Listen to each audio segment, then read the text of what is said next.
Catholic bishops say election flaws must be fixed.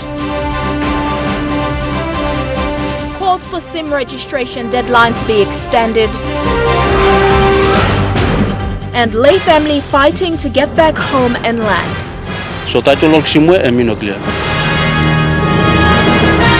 This is National EMTV News with Helen Sayer.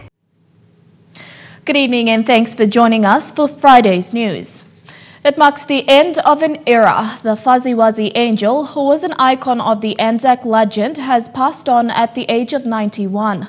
Havala Laula, the last known Second World War carrier, was one of so many people who risked their lives to help others during the Second World War. Prime Minister Peter O'Neill today expressed the nation's sadness to this national hero and said Laula was an inspiration to generations. Mr. O'Neill said his passing marks the end of an era and loss of a human connection between cultures of both Papua New Guinea and Australia. He said the Fuzzy Wuzzy Angel is representative of veterans and heroes of both countries, and his passing must be commemorated. The electoral shortfalls experienced in this year's national election should be lessons learned for the Papua New Guinea Electoral Commission. The call was made by the Catholic Bishops' Conference of Papua New Guinea and the Solomon Islands, and there has to be improvement before the next elections. 2017 was the year of elections. Many irregularities were recorded, like double declarations, which have accounted to legal cases with the Court of Disputed Returns. As we enter into the new year 2018, it's good that we reflect on the past year 2017. 2017 was the year of election for Papua New Guinea, and we congratulate the leaders that have been voted in and the government that was voted in back again. But it's good to reflect that the process of the election should be improved. Father Victor has called on the Electoral Commission and the state to improve the electoral processes before the next election in 2022. The Catholic Bishops' Conference, while acknowledging the national government for implementing some of its strategies and policies like the free health and education, was also concerned about the equal distribution of wealth. Moreover, priority sectors like education and health for standards to be improved for quality assurance. The health sector was not so lucky.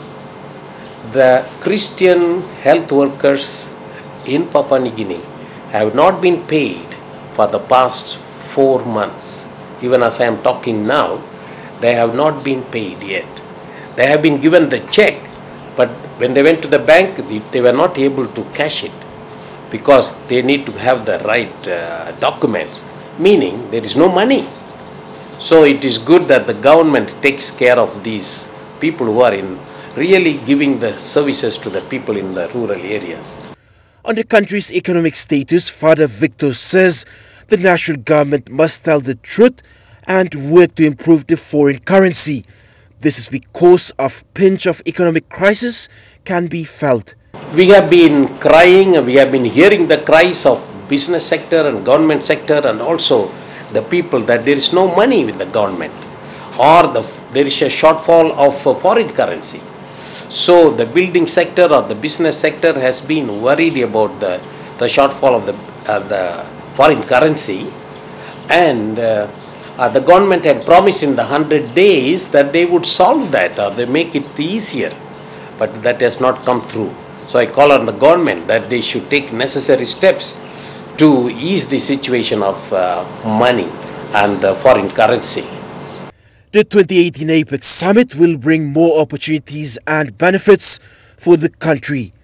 Despite all these problems, Father Victor says Papua New Guinea has remained strong and is working for the future. Or the heads of states of those APEC countries who are participating, they expect first-class treatment, a professional way of conducting our meetings. So I hope this will take place and we all should work together so that this experience will be a memorable one for all those participating leaders. Fabian Hakelitz, National EMTV News. The initial failure by the state to roll out the National Identification Program will likely affect the SIM card registration process in rural areas where the bulk of the population are. This concern was raised by the Catholic Bishops' Conference of Papua New Guinea and the Solomon Islands.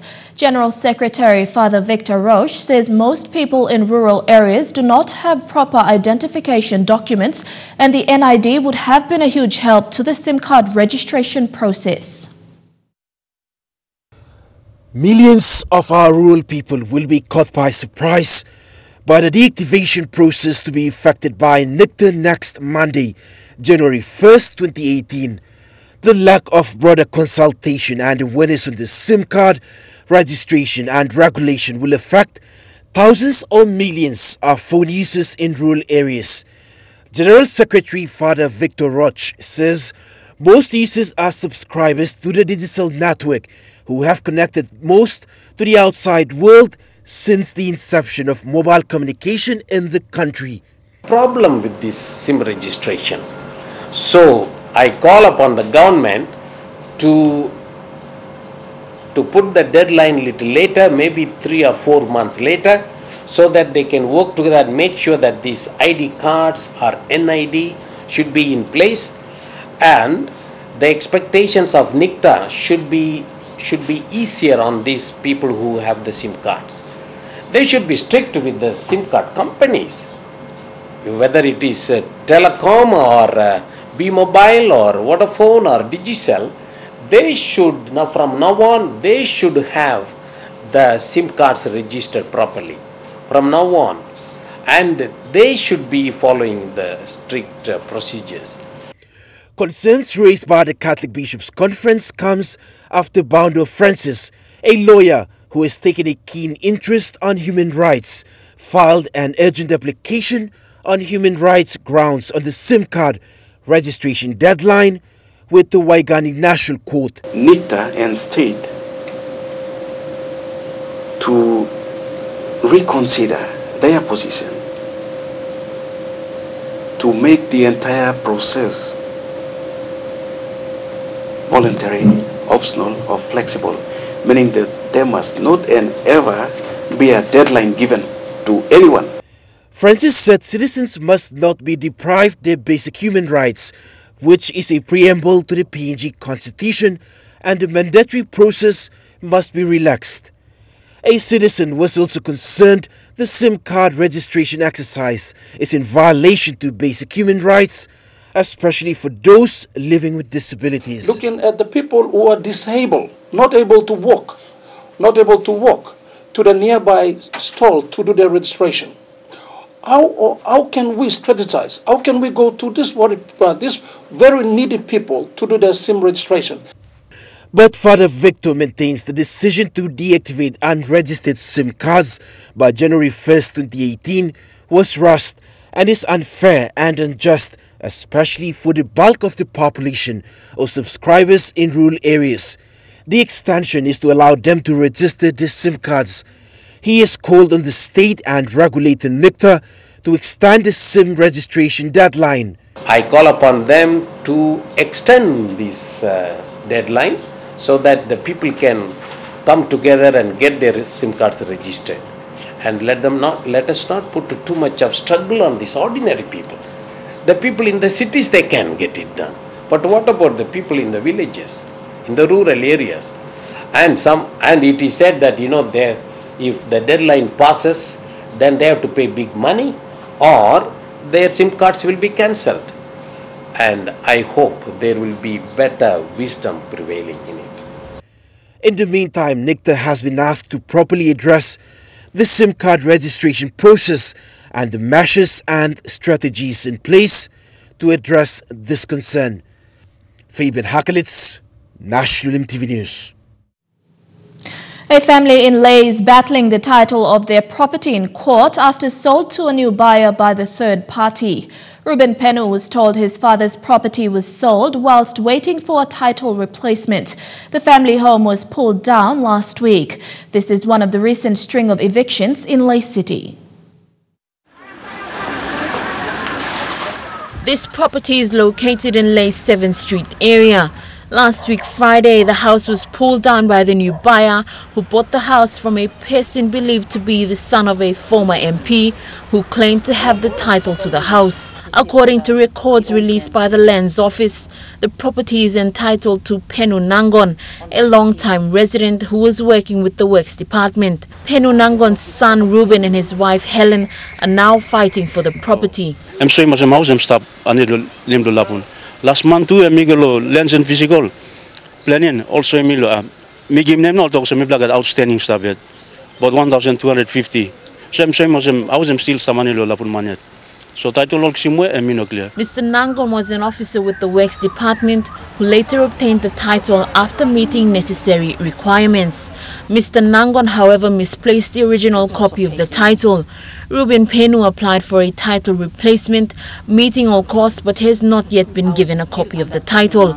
All outstanding, all one fee, so like me pay more finish. So me wait 2012 in 2017. During this period, he was told another person had obtained the title and the house was now sold. Me had him this lana mixing police come stop him all. Time come stop him all and all carry me go lo me come kind of obstruct him all develop him area. This is not an isolated case in Leh. Last month, a family home in the 3 Mile area was sold without the owner's knowledge. They were forcefully evicted and locked out of their home. There has been a string of evictions in the Miles, Erico and town areas in the past few months. So now I'm just stop court yet na. What in my case I'm still pending, but then all come na, all bring him down house. Lucy Kopana, National EMTV News, Leh. You're watching National EMTV News. We'll be back with more local stories after these short messages.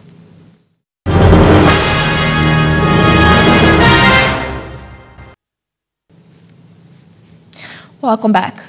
The people of Tonga in New Ireland have a new road link that will connect them to the economic corridor. The investment of the Tonga Highway cost 3.5 million kina, is the biggest island road project delivered and runs over 19 kilometers. New Ireland Governor Sir Julius Chan thanked the contractor NC Civil Works for their great work and said to continue to deliver the government's key priorities. On a related note, the New Ireland provincial government has broadened its education subsidy policy for students seeking tertiary education overseas, including postgraduate studies. Governor Sir Julius Chan says the Provincial Executive Council reviewed the education subsidy policy during its recent meeting and approved the guidelines to maximize use of internal revenues for its human resource capacity building program. The Catholic Bishops' Conference of Papua New Guinea and the Solomon Islands will continue to advocate in protecting people and the environment, and seabed mining is one issue which will come under the microscope of the Assembly of the Federation of the Catholic Bishops' Conference of Oceania, which Papua New Guinea will host. The machines are already in KVN, and the deep seabed mining will go ahead by the company Nautilus. The Catholic Church has been against the deep seabed mining, and it continues to be against the deep seabed mining, and we will try our best through other means that this seabed mining should not go ahead, because it is going to do more harm to the people, especially for the people living near the coastal areas, because their livelihood depends upon fish and also their cultural and social traditions that depend upon the sea.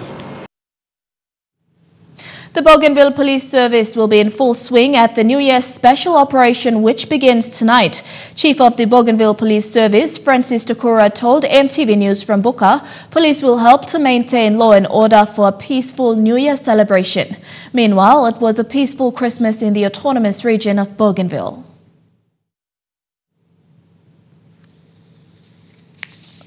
Moving on and now looking at our finance news, the kina closed unchanged at $0.3095 US in the interbank market. At Bank South Pacific, your kina was buying $0.302 US, $0.3831 Australian dollars, $0.2489 euro and 33.71 Japanese yen. Looking at commodity prices at New York close, gold, coffee, cocoa and copra all closed the day higher. Palm oil closed the day lower, while crude oil and copper closed the day higher. And on the stock market, the Dow Jones closed at 63.21 points higher, the ASX closed at 23.01 points lower, and the All Ordinaries closed at 22.14 points lower.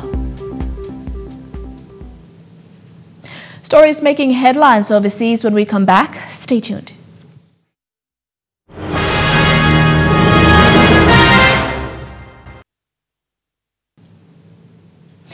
Welcome back to the news. Turning overseas, sexual assault and harassment have been reported during in-flight.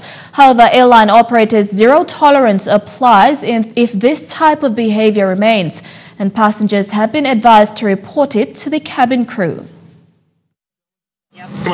A man arrested last week accused of fondling two female passengers on board a United Airlines flight from Newark to Buffalo, New York. Katie Campos was one of them. He grabbed my upper thigh, like in my the crotch area, and he grabbed it pretty forcefully.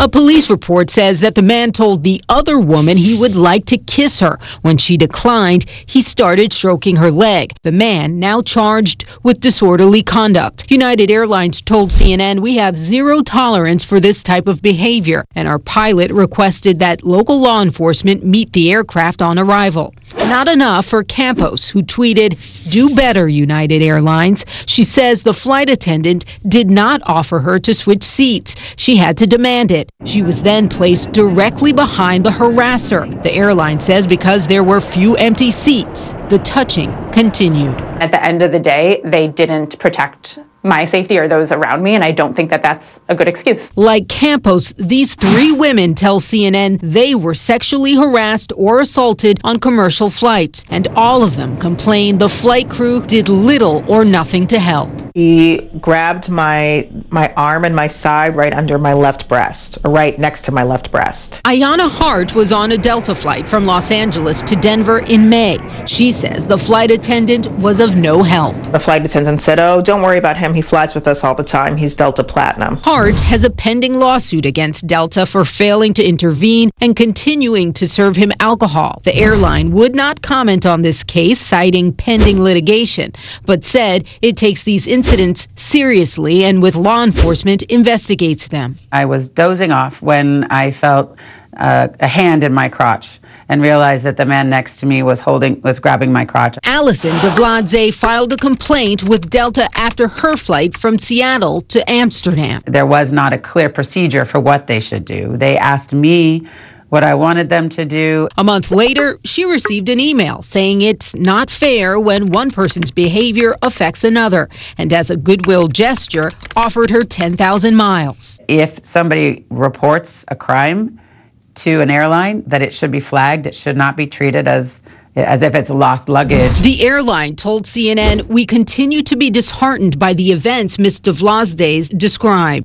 He started to touch my leg, stroke my leg, tickle it. Jennifer Rafian was on a flight from Newark to Phoenix. She too says the flight crew did not move her away from her harasser. Instead, the airline made an offer. He gave me 4 $100 gift certificates for travel on an upcoming United flight.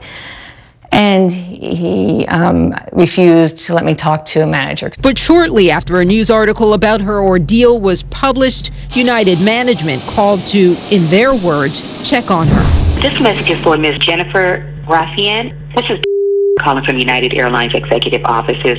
I can't even imagine, what you went through when you were on the flight with the gentleman seated next to you. At thousands of feet in the air, you can't call for help, you can't remove the problem. Sarah Nelson is president of one of the world's largest flight attendant unions. In my 22 years as a flight attendant, I have never taken part in a conversation in training or otherwise about how to handle sexual harassment or sexual assault. The union surveyed nearly 2,000 flight attendants. 1 out of 5 said they've received a report of a passenger sexual assault, but law enforcement was contacted less than half the time. CNN reached out to all of the major U.S. airlines and the industry trade group that represents them. None agreed to go on camera, but all released statements with a similar message. Passenger safety and security is their priority, and they say flight attendants are trained to handle these incidents, but none gave a detailed explanation of the policies or guidelines. No federal regulatory agency tracks how many mid-air sexual assaults happen nationwide, but the FBI does track how many it investigates. Federal data shows a 66% increase from 2014 to 2017. The FBI says it's unclear what's behind the rise, but what is clear for these women, flight crews need to do more, because at 30,000 feet, there's no escape. Now, if karaoke is your thing, your next travel destination might indeed be China. The Chinese, finding new ways to sing their hearts out, are now going to a karaoke bar.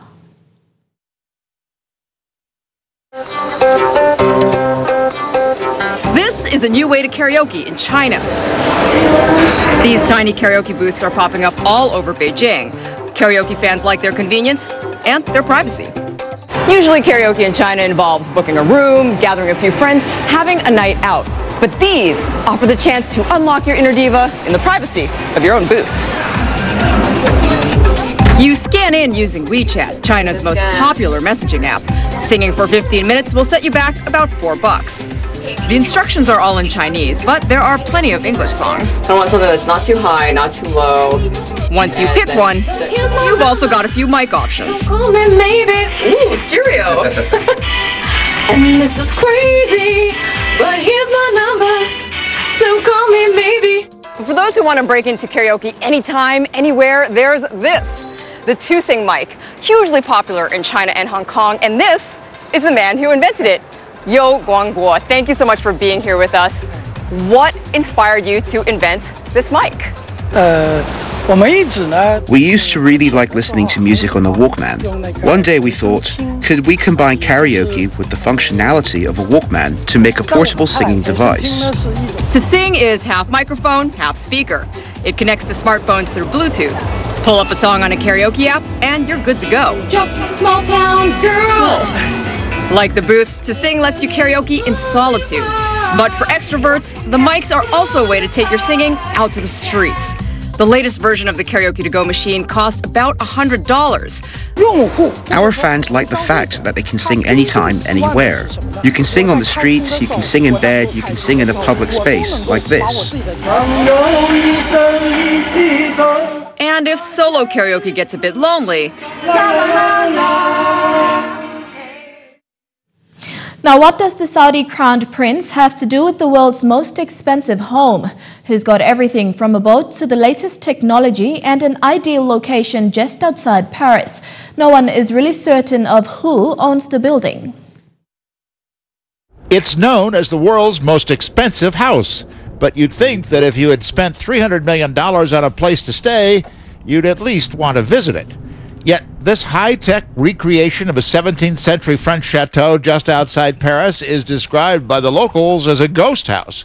They say they've never seen the person who purchased the 57-acre property 2 years ago. It was constructed with exacting care by a high-flying property developer who spent 6 years bulldozing a tumble-down manor house to create gardens worthy of Versailles, and a gold and marble-clad chateau complete with swimming pools inside and out, a large wine cellar and kitchen, discotheque and private cinema, and what every chateau with a moat needs, a room to keep an eye on the fish. You have an aquarium around the castle, and you have a place where you go down in the aquarium with very thick glass, and you can look at the fishes around. The local mayor who has toured the place says what the chateau does not seem to have is any residence. We don't know exactly what was the idea of this person who bought the castle. The apparent buyer, Prince Mohammed bin Salman of Saudi Arabia, is currently leading a crackdown on corruption and extravagance in his kingdom. Probably not the right moment to be seen living a flashy lifestyle. And no one will confirm he's the actual owner. The prince's name is not on the mailbox, And because of the various holding companies involved, it can't be said with 100% certainty that he holds the keys to the front gate here. But those who've done the ownership paper chase say that, in fact, the manager of the prince's personal fortune runs the company that bought the property.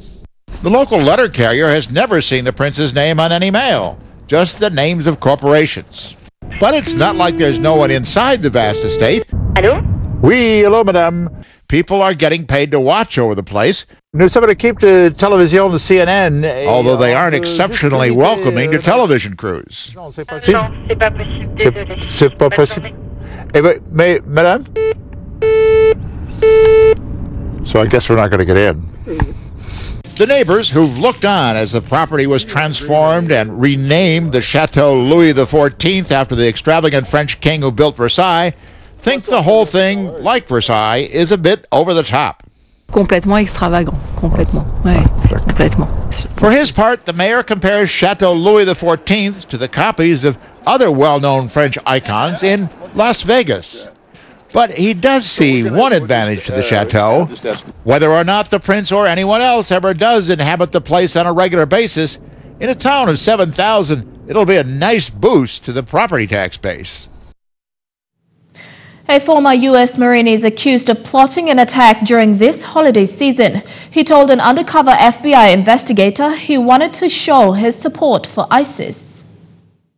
The FBI has thwarted a plot that targeted San Francisco around the holidays. Authorities say Everett Aaron Jameson was plotting to stage an attack on Pier 39 in San Francisco sometime over this Christmas holiday. And the FBI agents who were tracking him online saying he was modeling his planned attack on those over the past few years, including San Bernardino and most recently in New York City. In fact, Jameson voiced his support for that truck attack in New York City on October 31st. That was when 8 people were killed on a bike path.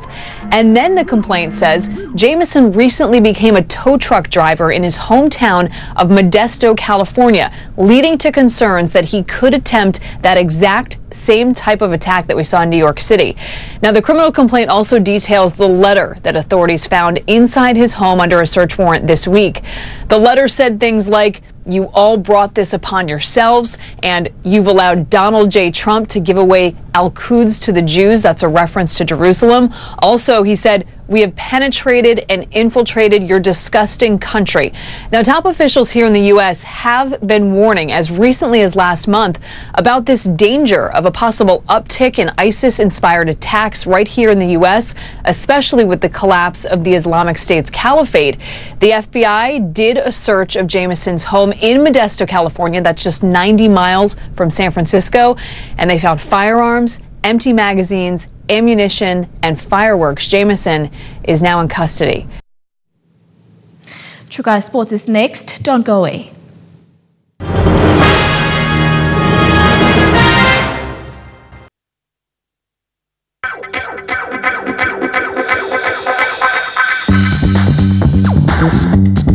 True Guy Sports.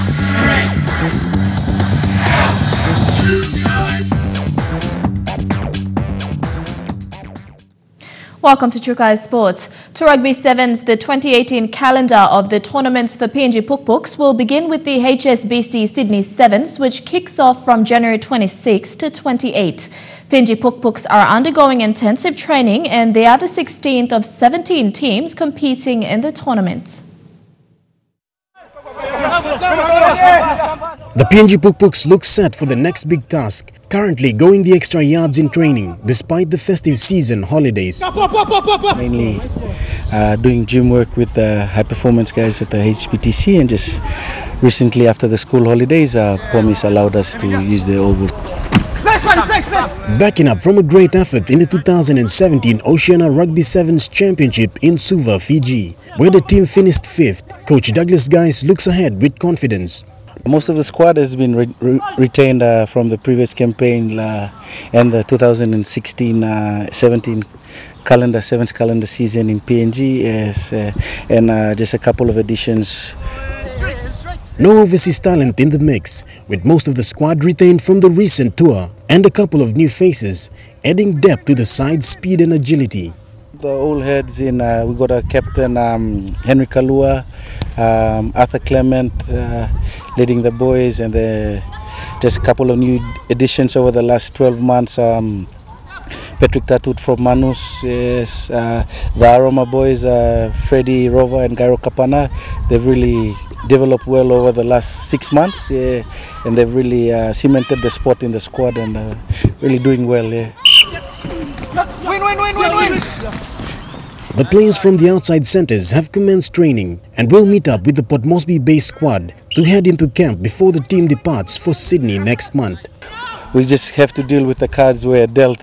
So we've just been concentrating on boys training here, sending our programs to the boys outside, and then whenever we have a bit of funding, then we fly in the boys, and then it's only like a one or 2 week camp, and then we're off to these big tournaments. Yeah. The Puk-Puks have also earned a place in the Hamilton Sevens on February 3rd and 4th as the 16th team in the HSBC Sevens World Series. We've got the World Series champion South Africa as well as the World Series runners-up England in our pool, as well as the qualifying tournament winner, Spain. So it's probably the toughest pool of the tournament, but then again, like, these are the opportunities we look for. We like to challenge ourselves. And Shane Soroya, National EMTV Sports. Still on rugby, PNG Palais have set their sight in next year's championship, the Sydney Sevens Series, with a plan to better previous records. Coach John Larry spoke highly of the squad in one of their regular training sessions in Port Moresby. The women's rugby sevens team, the Palais, looked fired up in training, and for a good reason. The squad finished 4th in the recent Oceania Rugby Sevens in Fiji. Despite the turmoil surrounding PNG Rugby Union, the women's national side has hit out on full gear in training under the watchful eyes of Coach John Larry. Most of the top world teams are just supposed to get improving better and better. And this is our second time going towards the HSBC 7 in Sydney, and then we're looking forward to build from there and then to Hong Kong. The Palais have qualified on merit for the 7th Rugby World Cup in San Francisco, United States from July 20th to 22nd next year, a first for rugby union in the country. Right now we only have 6, and I think 8 girls are not here now. Most of them are settled in as mothers, some have to travel out of school. And we got some few older ones still keeping them, and the young ones coming through. The Palais will feature in the women's circuit alongside the Puk-Puks next month after being granted an invitational meet to Sydney. With the bulk of the team scouted from within Port Moresby competitions, there are some overseas-based talent who are likely to join the squad. We got Gima Snowbird. She's an international touch rep for Papua New Guinea. She will join us after the year. We got Melanie and Malgo Dixon, but they want to join us for Sydney because of work commitment, but they will join us in Brisbane Sevens, and they're looking for us to go to Hong Kong. So we have currently a good squad. Shane Soroya, National EMTV Sports.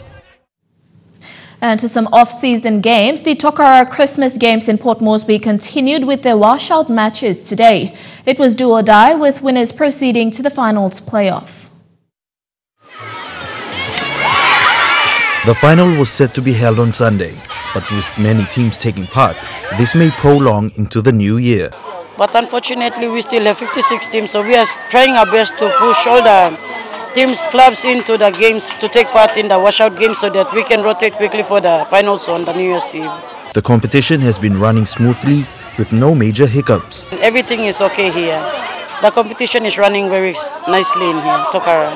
Teams from Tokara and the June Valley area have been outstanding during the last few days of competition and are certain to make the finals. Men sits with the boys from the Toks Flats, Rabbitohs. They're doing a good game with the big margin of scores. With the soccer team, it's girls from the June Valley area and Tokara area. They've been tight competition. Tournament organizers are still calling on financial support to help boost the competition. We're still waiting for someone to step in to sponsor the competition. After all, we only have the registration fee that we are paying for now for the finals. And there's no sponsor yet. The finals are yet to be confirmed. Elijah Levet, National EMTV Sports. Next year's ICC Under-19 Cricket World Cup will be the Garmut's 8th appearance. Garmut's first played in the South Africa's 1998 and latest in 2014 at the United Arab Emirates. The tournament will feature 16 teams with 10 full members, including 6 associate members. All teams will play in 4 groups. Top 2 teams will advance into quarterfinals. The tournament kicks off on January 13th and ends on February 3rd. Trukai Sports continues after the break. Stay tuned. Trukai Sports. Welcome back to Trukai Sports. 6 weeks to go before the Winter Games in South Korea, and the Olympic torch that will burn throughout the Games continues to make its way to Pyeongchang. The Olympic torch has visited the World Heritage Site, the 500-year-old home of a family clan, when the torch was received and celebrated by some ill-Confucian scholars in South Korea.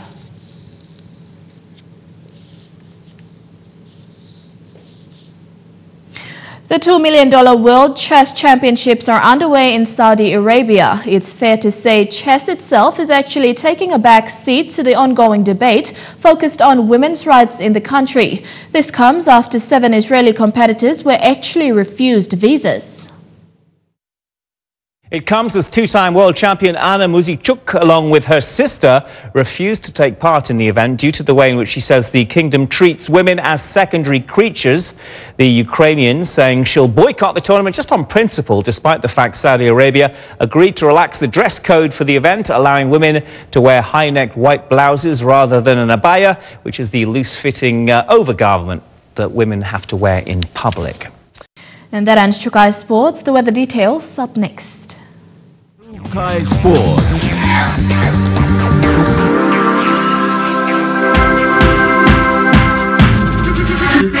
Trukai Sports. The weather details are proudly brought to you by Dulux Weather Shield. Worth doing with Dulux.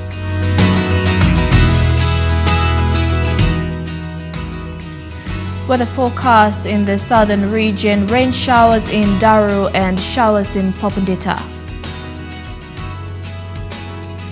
In the Momase region, showers in Wau, Wewak and Vanimo, and rain showers in Medang. In the NGI region, a shower or 2 in Lorengau and fine in Kavieng. And in the Highlands region, rain showers in all centres.